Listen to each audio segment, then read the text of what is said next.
place, their runner-up trophy. And there's the Cougars, the jump of joy as they'll finish on top with a win here in 2020.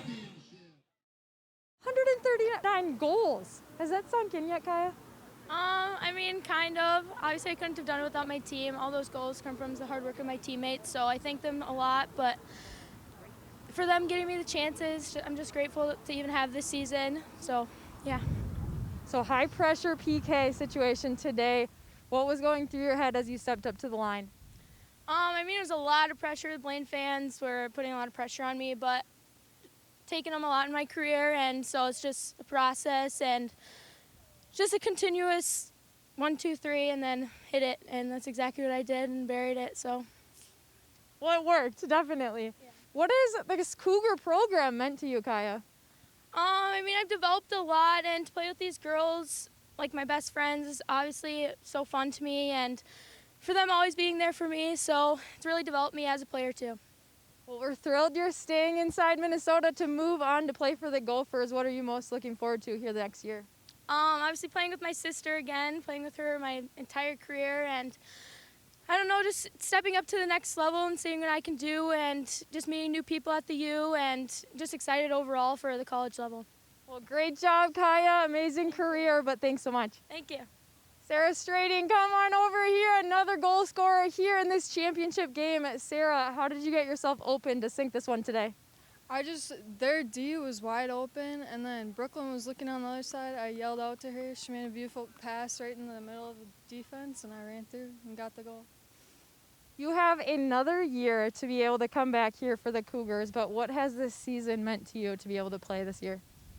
It really put us at, we had to put a lot of work into this season coming in from Corona, and, we just put a lot of work, teamwork at practices and games.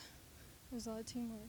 But today, to be able to get this done, what was Coach saying at halftime to get you guys revved up to come back in the second half? We came into this game, the first half was not so good, but after that, in the halftime, Coach is like, we got to get our head in the game, and I think we did that perfectly in the second half. Well, congrats on your goal. Very fun victory for your team. Thanks so much, Sarah. Thank you. Jenna Lang, to be able to come out senior year, get the shutout to end it. How does this feel today? Amazing, like a dream come true. So again, halftime for you guys. You know, you're sitting 0-0. What was running through your head to be able to come back in the second half and keep that clean slate? Just that we have to come out stronger than we did the first half, because they started really strong, but we just need to start stronger. So this career you've had here at Centennial, how much has that meant to you to be able to play soccer with these ladies? Everything. They're my second family, and I wouldn't trade them for the world. I'm really glad this was my last team at high school. Well, Jenna Lang, congrats on your clean sweep here today, but fun victory and great season. Thank you. Coach Flohaug, Yeah. an amazing career you've had here for the Centennial Cougars. 20 years being here around the program, 17 as a head coach. What are the feelings coming into a game like today? Yeah, I thought actually after coming into the game, it was another soccer game. I mean, it was another championship. I'm grateful, obviously, to have had as many as we've had here. But I thought after the game, I think it just hasn't sunk in yet because I haven't had the emotions that I thought I might have after the game. But it's been a pretty busy end of the game with talking to different reporters and taking pictures, and I think it hasn't really sunk in that this is it. How did your team overcome this Blaine squad at halftime? Yeah. What did you say to them to set them straight? Yeah, it was tough at halftime. Blaine was amazing. They had way more energy than us. Their bench was loud the entire time. Their fans were cheering, and we had nothing. And so I was really nervous, and I talked to my team at halftime that I feel like we're playing at Blaine. I don't feel like this is a home game. And I told my bench, you guys need to stand. You guys are not sitting. You're going to cheer from the sideline. The girls on the field need to feel your energy because right now Blaine's playing with 12. You know, the 11 girls plus all their fans. And I really felt that during the game that they had that extra player, and I thought that made a big difference in the first half. And in the second half, I felt that it felt different. I felt the energy. I felt that our players were playing with like a different step. Getting that goal, it took a little while. But it changed everything because then Kendall ended up playing offense. for Blaine, which then opened up our offense a little bit. She's just a dynamic player. So when Blaine had to do that, obviously, my back line had to think differently. I moved my 6, Brittany Bordson, to man-mark Kendall. And so you're just, you coach on the fly, and it's different, I think, than football, basketball. I think of any other sport that has timeouts, and we don't have that. We're just yelling as coaches. We're subbing players off to talk to them about how you have to change things on the field. And I think a lot of times people don't understand that about soccer, that once a goal is scored, coaches' strategies change, and our girls have to have a soccer IQ to be able to do some of that on the field on their own by themselves. So it can be stressful. How proud are you of it? These ladies, but not just them, all of the ladies that you've coached around?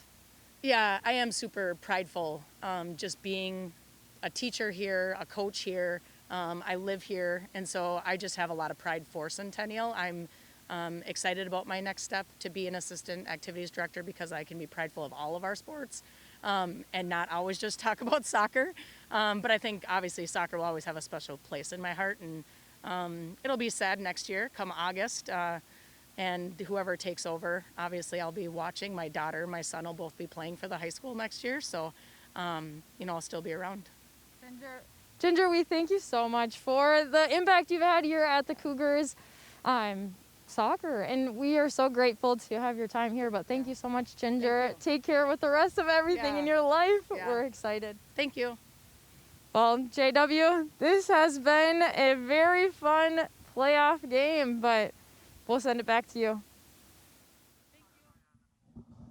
Thanks, Blythe, and thanks to Coach Flohaug and the players. Khyah Harper, John, we knew coming in she was going to be a big part of what they did. She finally got that Kendall Stadden shadow off of her back once she scored that goal. And as Coach said, the second half just looked completely different, and you had mentioned it in the scheme of the game, too. That was a different Cougar team that came out and dominated in the final 40 minutes. Harper getting that penalty kill, I mean, it was the thing that really broke things open. Harper. Even though they were playing better soccer to start the second half, getting that score really seemed to make the difference for them, and it changed what Blaine was trying to do as well. It sealed the win. Just one goal is all it took really to seal the win, even though they got a second later. Harper's not going anywhere. She's just going right to the U that we talked about. Folks in Minnesota will get to see her play soccer for a long time. For everyone with North Metro TV, including John Haddon, Blythe Wheeler, and our entire crew, I'm J.W. Cox. 2-0, the Cougars beat the Bengals. They win another section title for Coach Flohaug and this program. And keep rolling on. You watched all of it right here on North Metro TV. Good night, everybody.